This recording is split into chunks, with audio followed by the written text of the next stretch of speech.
Hello, everybody.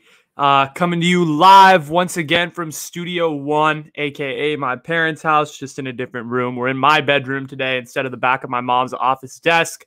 Unfortunately, Seathel found out, aka my mom, found out that I was recording on the back of my office, of her office desk, and that led to a lecture for my fellow Indian people. You know what that's about. So, wasn't trying to deal with that today. Hopefully, we could say hashtag bring back Studio 2, and my mom will let us with a little bit of internet pressure and maybe some pressure in those WhatsApp groups. I see you Indian aunties out there. Come on now. Anyway, we got a big show to get through today, so let's get started with the personal update of the day. Changavi Show, episode 3. I feel like the last couple of personal updates have just been, I'm good. Yeah, the vibes are good, bro. I feel like that's what it's been. Today, I'm gonna give you a little bit more nuance to take than the last couple personal updates have been. But honestly, I feel draggy today. That's how I feel on this Friday, on this beautiful Friday afternoon outside. I feel like everything's just been dragging on. I feel like we're in summer. We're in kind of the middle, the dog days of summer. It's like not much is going on in sports. Of course, you have the NBA Finals, but I mean, I've really enjoyed that. There's not much going on in basically all aspects of life. You're just kind of dragging along and waiting till the next quote unquote year to start, I guess, right? And I guess we've hit that point in mid-July, where it's straight up dog days. But we'll see how it all goes. A couple things I've been thinking about. The first thing I want to talk to you guys about is the Peter Pan analogy that I've really been thinking about recently. I heard this on the radio the other day from a couple people who were talking about it. And they were like, you always have that one friend that never grows up and is always just doing the same shit from when he was like 10 years old and just like having fun with his life. And, but he just isn't growing up. He's just stuck in the past. And I'm afraid, I had thoughts when I heard that. I was like, fuck. Am I that person? Like, am I the Peter Pan in all your lives who just never grows up and is just doing his thing and basically just trying to like emulate myself as a 12-year-old on the internet for clout? Like, I don't know. Like, am I one of the lost boys? Is that where we're at right now? Honestly, no clue, no idea. It was just a thought that I had, to be honest. But definitely something I have been thinking about is that maybe I'm a lost boy. Maybe I'm Peter Pan. Maybe I just never want to grow up, and that'll come back to bite me in a few years. But I don't think so. I feel like I'm growing up in some instances. But I feel like there's definitely instances of myself that are not growing up. And then the second thing I wanted to talk to you guys about real quick before we hop into the next topic is podcast guests. So you guys are probably wondering, like, why the fuck I haven't interviewed anybody in basically about a month now. I think it's about to be a month. It's been the biggest stressor of my life. Honestly, like, it's been a huge stress.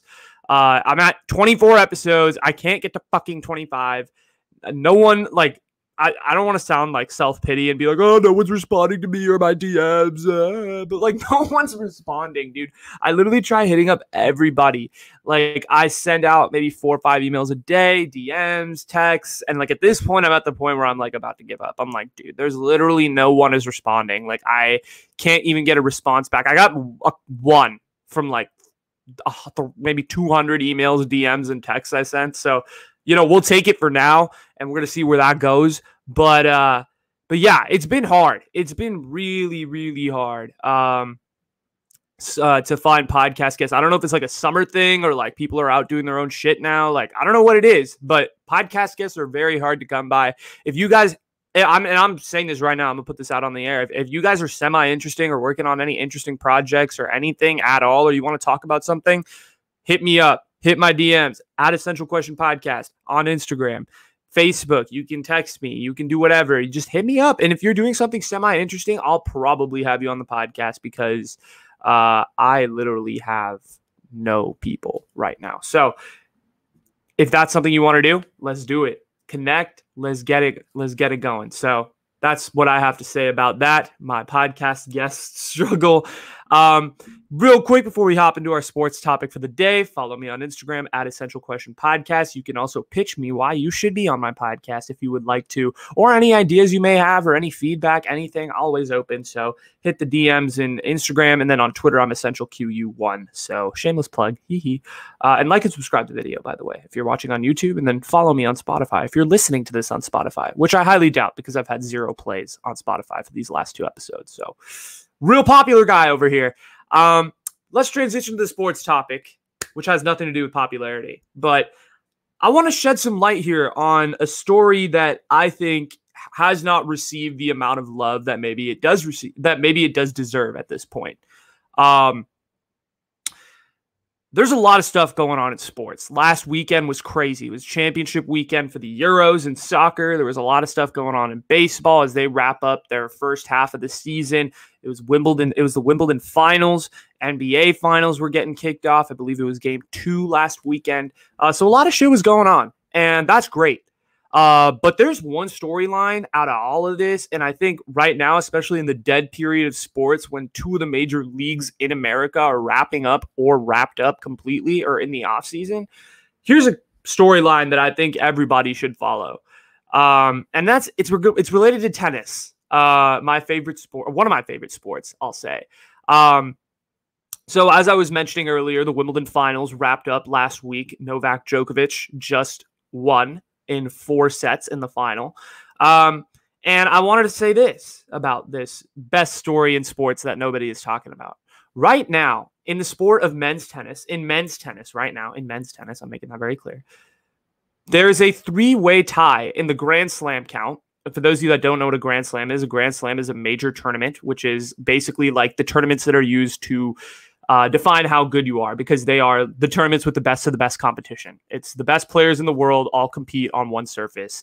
And if you win that tournament, you are basically considered to be the best on that surface for the year, is basically how I describe a Grand Slam event. And they're the biggest tournaments on all of tennis. There's 4 of them every year. So there's the Australian Open, which takes place at the beginning of the year in Australia. There's the French Open, which takes place in May, early June in France. And that's played on a clay court. The tournament in Australia is played on a hard court, but it's a different hard court. And then there's the 3rd tournament of the year, which is Wimbledon, which is usually played in beginning of July to mid-July and is considered to be the pinnacle of the sport. It's been going on, I believe, since 1850. A lot of history at that event. It's probably older than all the American sports combined. And a lot of tradition at that event, and that's played on a grass court. And the U.S. Open is the last event of the year, which is coming up, and that's usually played at the end of August, early September, and that is played on a hard court, but a hard court that's different from the one that they use in Australia. 4 events, all played on pretty different surfaces and basically used to measure who's the best tennis player, because if you win these events, you're considered to be the best tennis player on that surface for that particular year. And right now in men's tennis, there are 3 players, Roger Federer, Rafael Nadal, and Novak Djokovic, who have all won 20 Grand Slam titles. So each of them owns 20 Grand Slam titles, which is unheard of in the sport of tennis. Before these 3 even came on the scene, there was a guy by the name of Pete Sampras in the 1990s who was winning a lot of tournaments, and he won a total of 14 Grand Slams, which at the time was unheard of. And he was the undisputed greatest tennis player of all time. But then came these 3 who basically for the last, I'd say 15 or so years have dominated the tennis circuit and have basically between the 3 of them won 60 major tournaments over the last 15 or 16 years, which is incredible. And it's basically a 3-way race to see who the greatest tennis player of all time is. This has been unheard of in any sport. I mean, imagine if in football you had Montana, Brady, and Young all playing at the same, or not even Steve Young, he's not in the GOAT conversation, but like Joe Montana, Terry Bradshaw, and Tom Brady playing at the same time. And they were all just winning championships year after year after year, and they were each competing to see who the greatest player of all time was. That is what is going on in tennis right now. It is literally at the point where there are 3 of the greatest players of all time are competing against one another in these tennis tournaments to see who could potentially be the greatest men's tennis player of all time. It's pretty crazy. And essentially, Novak Djokovic just won Wimbledon, so he was at 19. He just tied Federer and Nadal, who were both at 20, and he won Wimbledon this year, so he's at 20, and same with the other two. And now they're all headed to New York at the end of August, projectedly headed to New York, barring any major injury and stuff.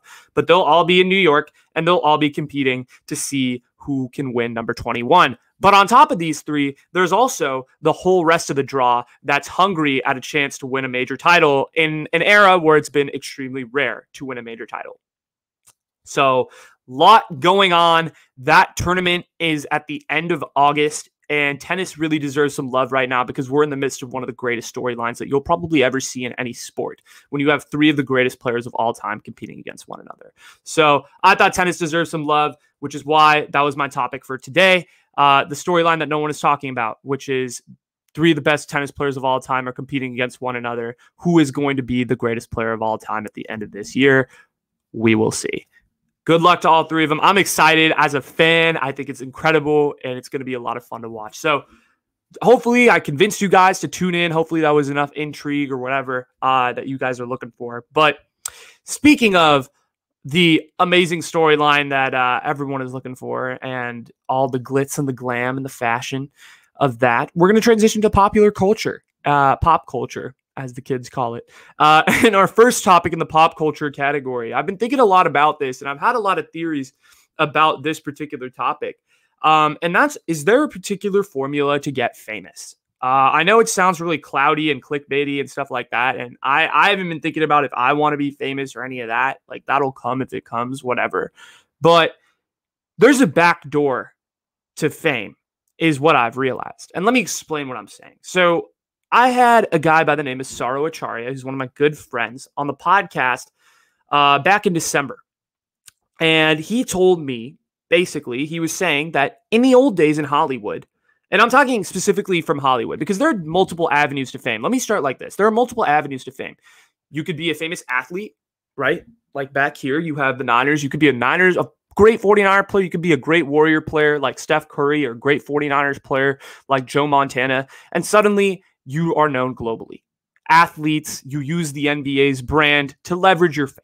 That happens. That has happened. You could be a rapper like Drake, right? You could be a world famous artist that leverages his fame, and all of a sudden you're a household name because your music is literally being played in every country and continent across the world. Or you could be an actor or an actress or a content creator, which is, those three, I think, evolve themselves in the same category. In terms of being an actor and an actress, before this whole age of social media that we live in now, the only path to becoming an actor and an actress was basically being handpicked by Hollywood producers who picked whoever they thought would fit their roles the best. And it was through that old school studio system. You had to play the game to get into the production, and it was a very rare thing to do. It wasn't easy. And now we live in a society where fame isn't dictated by some Hollywood executive. It's dictated by the people themselves, because we consume the internet and we decide what's popping and what's not. See, that's the main difference between then and now, is that then there were people who controlled the culture.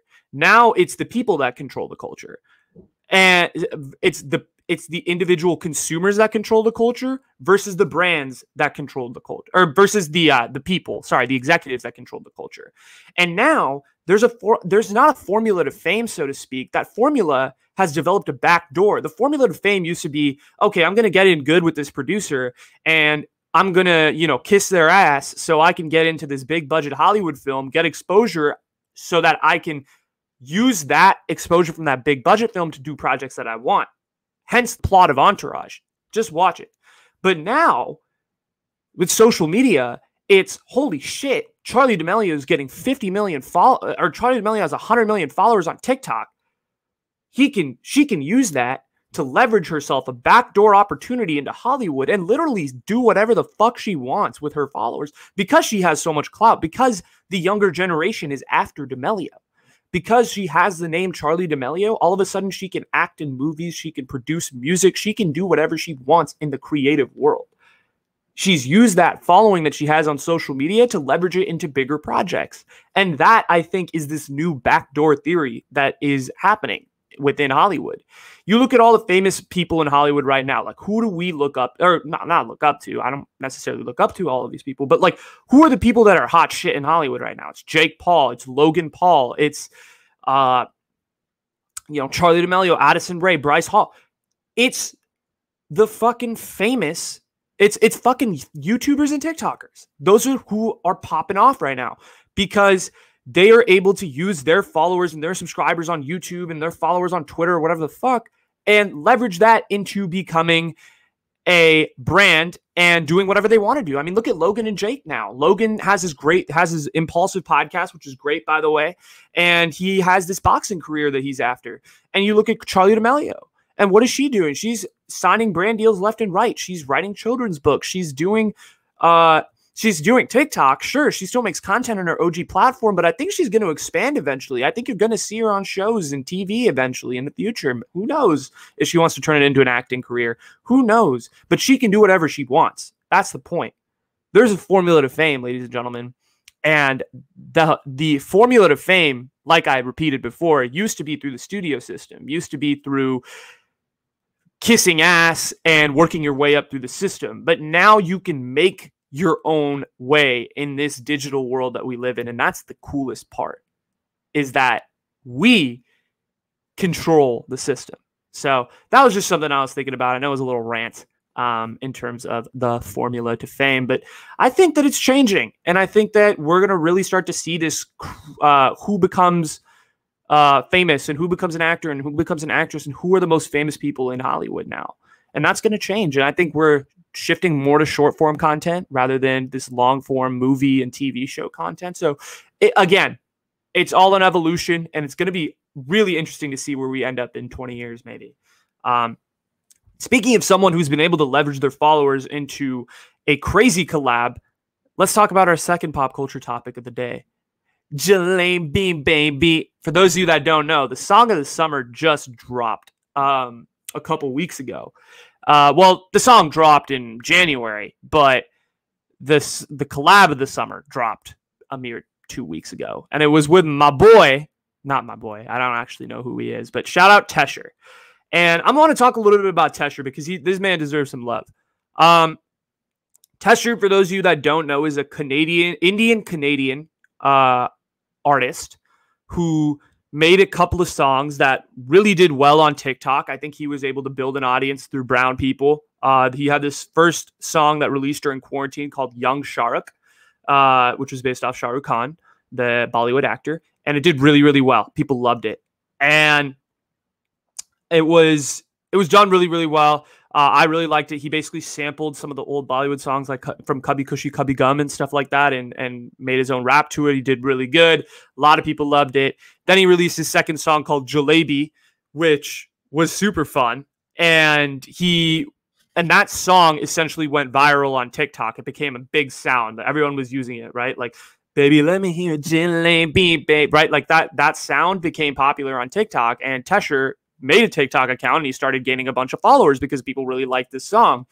And he developed a platform that was big enough on TikTok, and the song was popular enough to the point where he was basically able to get in touch. I don't know the details, but get in touch with Jason Derulo, who is, those of you that know, one of the biggest pop stars in the world, and basically make a remix of Jalebi Baby with Jason Derulo.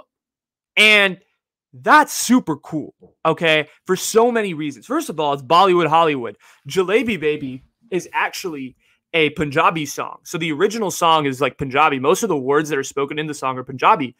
And what's cool about that is that it cracked the mainstream because of TikTok. And then Tesher was able to like leverage his following and his kind of quote unquote clout on TikTok to collaborate with Jason Derulo, who is, world famous pop star. Everybody in the fucking world knows who he is, and who also has 40 million followers on TikTok, by the way. Like, Jalebi Baby is sick. And they released the remix, the remix was released a couple months ago. super good. It was just really catchy. It's a fun song, very upbeat. It was just cool to see like Jason Derulo singing Jalebi with his various melodies, and Jason Derulo is a very talented vocal artist, so I'm always going to respect that about him. But they released the music video literally, I think this week. I think Tuesday or Wednesday of this week, and it was awesome. It was awesome. I love the music video, and I love it for a couple of reasons. I think number one is that the South Asian aspect of it wasn't rammed down your throat. It wasn't like, oh, we are South Asian. Like, this is a South Asian song, and I'm going to ram it down your throat that it's a South Asian song. Nah, man. Like, and Jalebis, like, I mean, yeah, they were the star of the show, of course. They had to be. The song is called Jalebi, which is an Indian sweet, by the way, for those of you that don't know. And they were the star of the show, but I feel like the way that the thing was done, the music video was filmed, it was very subtle. It was very, it was just Tesher and Jason Derulo. The plot of it was basically Tesher and Jason Derulo were trying to chase this really pretty girl, and they were trying to impress her with who basically cooked the best jalebi. And so I thought it was done super well. Go check it out if you haven't. I'll link it down below. The music video is great. But it was very like subtle inclinations at South Asian culture. Like, it wasn't like, oh, like this is super South Asian, you know? It, like, of course the jalebis, like I said, were the star of the show, but there was little things with the costumes. Like, Jason Derulo, I don't think was wearing Indian clothes. I mean, I think he was wearing it in one scene, but Tesher was wearing like a kurta, and the dancers were dressed in like midriffs and like, you know, their skirts and whatnot. And it was a very like well done, I think, hybrid between the two cultures. And then the highlight that everyone wants to talk about is the fire Bhangra that took place probably about midway through the music video, where basically Jason Derulo and Tesher just start doing Bhangra in the middle of the song. And that's sick. That is the type of representation I think we want to see. More positive representation. I get it's a music video, you know, it's short. It was like 3 minutes. And it's super cool. Like, it was just really, really cool to be able to see a mainstream pop star like Jason Derulo, who like an Indian kid from the suburbs wouldn't even dream, like, would know like what Indian culture is, to just like break out into Bhangra in the middle of the music video. And they were just having fun. It was a positive vibe, really upbeat song, song of the summer for sure. If you guys haven't listened to it, definitely go listen to Jalebi Baby. Was super fun. And I highly, highly recommend watching the music video if you haven't. It's a great example for representation, and I just want to give my congratulations to Tesher. You did really, really good, man. I think, and this is also in music, which like South Asians have not cracked Hollywood music yet. You know, like that's not our field necessarily. Tesher is definitely one of the first. Besides, of course, Zayn Malik. We have to shout out our man Zayn and Gigi Hadid, but mostly Zayn. You know, Zayn was obviously the first kind of South Asian to really crack music. And maybe Tesher is going to be that guy who cracks that Bollywood-Hollywood mixture. So really excited to see where it goes. Congratulations, Tesher. You've done awesome, awesome work. And to Derulo, too, you killed it. It was a fun song. A lot of fun in that music video. Go check it out if you haven't already. So a lot of positivity, and I'm not going to get negative until I'd say probably the end. So, see, I'm doing good so far, and we're going to hit our music topic for the day. I know I've been really shitting on artists the last couple weeks with the Adam Levine thing, and then Logic last week.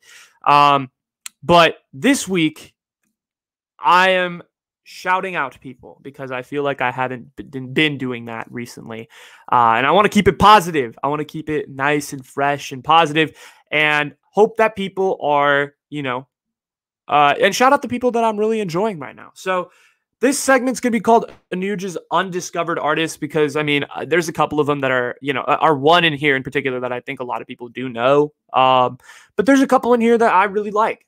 First of all, just want to give a big shout out to the artists that I interviewed on the podcast, 408 Como, my brother, and Kid Kuza. You guys are both great. You know I love both of you, both your music, and both your guys' music catalogs are great. So I'm excited to see what you guys release in the future.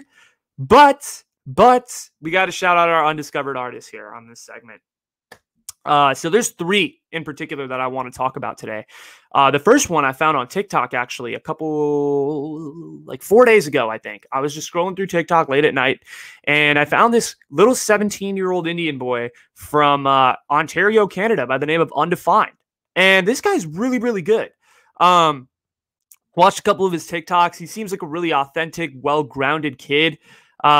Just like very nice. And like, he was just like, basically like, oh, if you don't like my music, like just, I'm sorry. And like, you know, don't hate on me type shit. And I was like, dude, I like you. Like you're still 17, you know, like you're trying to figure it out, and I respect it. And so I decided to give him a listen, and I was just like, you know, not really expecting what to hear. And he dropped his recently he dropped a song called Stay, which was absolutely amazing. It was a great song. 100% recommend if you go listen to it. It's very heavy Juice WRLD influence. You can kind of tell by a lot of his music, very heavy Juice WRLD influence. Juice WRLD isn't really my favorite artist in the whole world, but I really like the way this kid is trending. He can sing a little bit. He can rap. He has kind of he's got like 10 songs or something on Spotify. I haven't listened to all 10. I've listened to a couple. The ones I really like are Stay, which is his recent single, and then Feel Fine. I just really like the vibe. It's a very positive. It's like a more upbeat vibe. Uses a lot of that like classic Juice WRLD guitar on the beats. The beats are really fun. And he's a good singer. I think he's a good cross between like a mumble rapper and kind of just like a normal rapper. If that made any sense. But I think he's a lot of fun.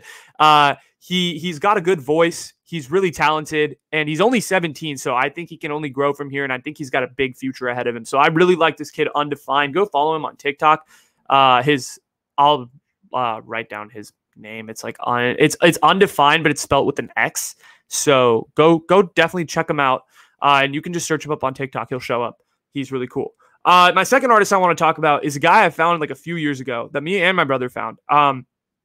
It's this guy. He's from Texas, I want to say. And his name is Aria. It's spelled Ariea. And he has a couple songs. So basically the way we found him was Logic did this kind of documentary of sorts where he basically made a song with all his fans, and they were able to submit like instrumentals and vocals and stuff. And this guy Aria was like the featured rapper on that song. And they basically found him, and he submitted an audition tape, and he was really, really good. I liked him on that documentary, and so I got to watch him, or not watch him, but I got to listen to him, listen to his songs. I just entered his name into Spotify, and I really like, he dropped an EP back in 2018, which is about 4 years ago now, which is insane, called Keep Dreaming. I really liked a lot of the songs on that. He's very much reminds me of like a young Logic. He can really rap hard on beats. He has a lot of edge to him. A lot of bars, but he recently dropped some music which I really just think deserves a shout out. Endicott Drive, The Script, two of the songs I really liked off his recent project. I don't know the name of the project, but Endicott Drive and The Script. Those two songs go really, really hard. They're a lot of fun. It's a different sort of tone than I've been used to hearing from him, but I appreciate the experimentation and styles, and I actually think he did a really good job. The beats are, of course, great. I think he works with his producer, the Carter Sue, who's awesome as well. The beats are great. He's really good. Definitely go check him out. Aria, Ariea. And then the third artist, who really isn't undiscovered, but he is very, very good, and I don't think he has enough clout, so to speak, is Miles Parrish. This guy's from the Bay Area. He's literally from Dublin, California, which is about 35 or 45 minutes from where I grew up. He's really very talented. He makes a lot of like Bay Area style hyphy music, for those of you that are familiar. He also makes a lot of different other stuff. He does do a little bit. He does have some slower songs too. But he's been recently really experimenting with this genre of country rap, which is kind of like this mix of like using country style guitars and, just kind of slower beats and putting them over like, putting like country samples over drums and kind of hybridizing both the styles. And I think he's done a pretty like admirable job with it. It's not personally a genre that's my favorite, so to speak. But I do enjoy his experimentation. And I think the kid can really rap. He's very, very talented.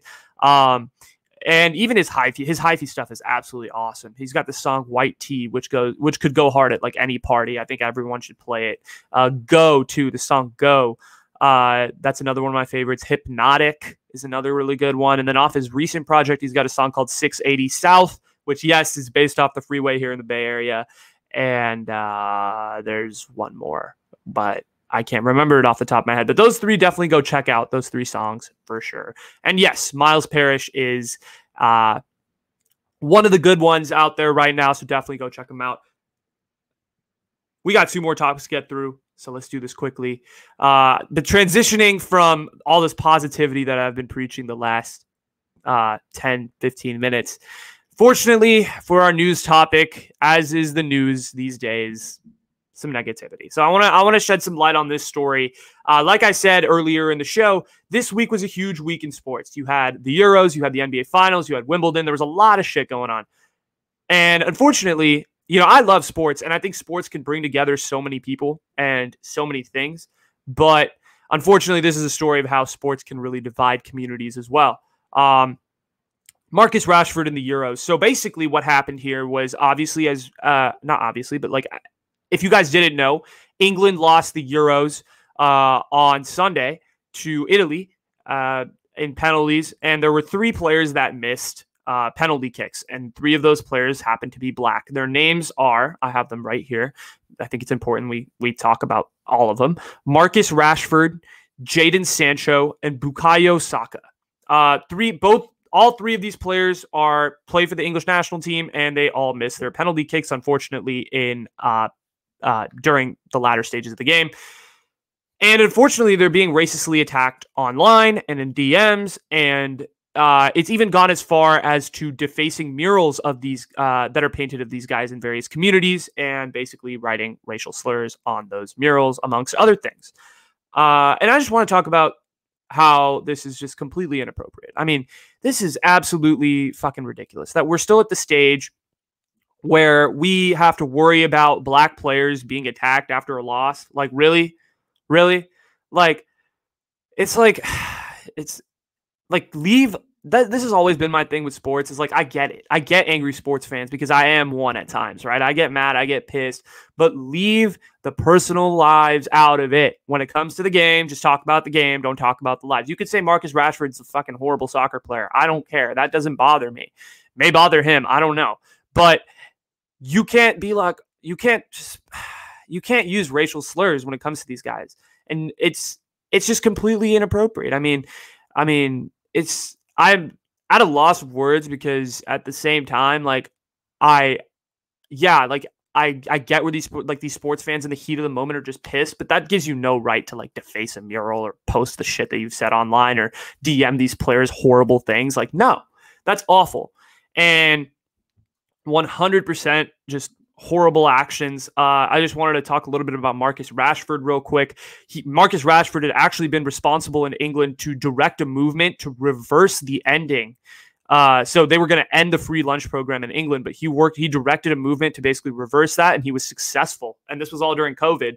So he's actually a guy who's doing really good work in the communities to protect people and to help people. And this is the way you treat him, England? That's fucking pathetic. I mean, my main takeaway from this whole situation is that is the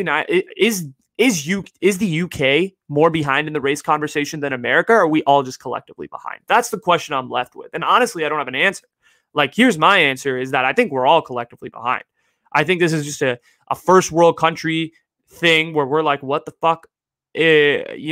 What is, we're just trying to, you just have to keep going back to your roots. And the fact is, America was built off slavery, and the United Kingdom was also had the slave trade for a very long time, probably arguably just as long, if not longer, than the United States. Maybe earlier, because they did legalize slavery earlier than the United States, but it was present for a longer period of time. And the racism in England is really, really, really present. And it's been present for a lot of different minorities in England, as we have seen in the last few years or so. But that being said, this is it's an awful piece of news to talk about. But I mean, I would just like to say that I hope that there's a bright side to events like these, and that it can start conversations, and that it can maybe go away. I obviously that's a very naive point of view to have, because I feel like these are issues that are going to continue to be present within our society and all of this stuff. So, all I can say is I just hope we just continue to educate ourselves. We continue to, realize that what we're doing is impacting people everywhere, and we can, move on from this with a greater understanding. And the thing I want to say real quick before I get into my last topic real fast is sports is supposed to be a unifier. There are very few unifiers in this world, and sports is one of those things, which is why I advocate for it so much, because it brings people together. It doesn't matter what class, what race, what color, what creed you are. It's a sport, and it's a game where we can all play together. And when you hit the field, everybody is equalized. Everyone has the same access to the same resources, and it's just about playing the game. And that's what's beautiful about sports. And unfortunately, in this instance, sports wasn't equally treating its athletes well, and the fans were not treating their athletes well. So that sucks to hear. But I'm going to kick you back to some more positivity for the last topic of the day, the miscellaneous topic. I figured I'd do something a little more fun, a little more personal this week. So I talk about my bucket list. There's a lot of things on my bucket list, to be honest. I think when it comes to a bucket list, you have to keep in mind that there is, personal goals, that there's travel goals, that there's places you want to be, people you want to meet, things you want to see, a lot of different shit, right? And I think that's important to keep in mind when we talk about this. But I'm just going to go through really quickly some of the stuff on my bucket list because I thought it would be fun. And I had never really made a bucket list before. I feel like a lot of times it's used as a euphemism in speech and people don't actually have one. So here's mine. And I'm just going to go through this real quick. As we talked about earlier, the 4 Grand Slams, my goal is to visit all of them potentially and watch matches at all 4. That would be ideal. So far, I've only been to 1, which is Wimbledon. And that was one of the greatest experiences of my life. I still remember it to this day, and will probably always remember it. It's the Mecca of tennis. It's the equivalent to MSG, and it was awesome. And I hope to go to all 3. The 3 other ones that I haven't been to.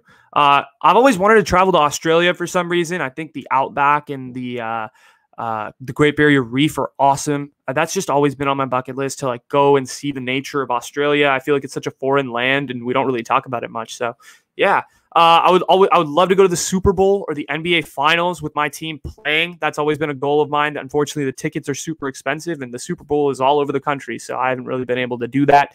But I will one day, and I hope to see my Niners win live in the Super Bowl. That would be amazing.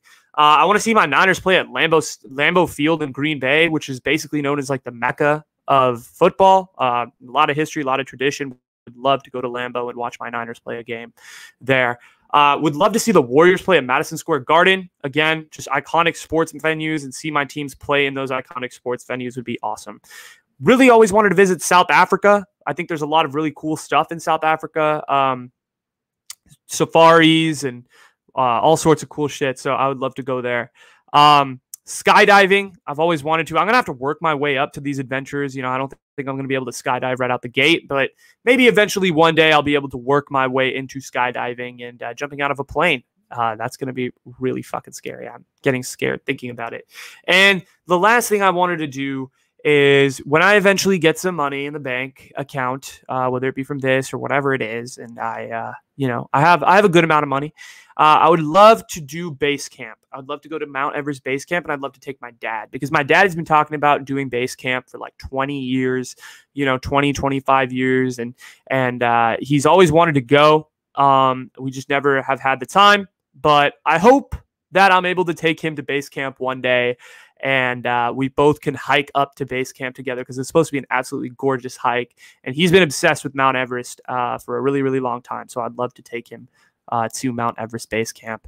And with that, those are the things on my bucket list. And the show is over. 38 minutes and 59 seconds. Your boy don't got to do push-ups this week. Still got to do the push-ups from the last show, though. I'll record those, put them up on the IG Live soon.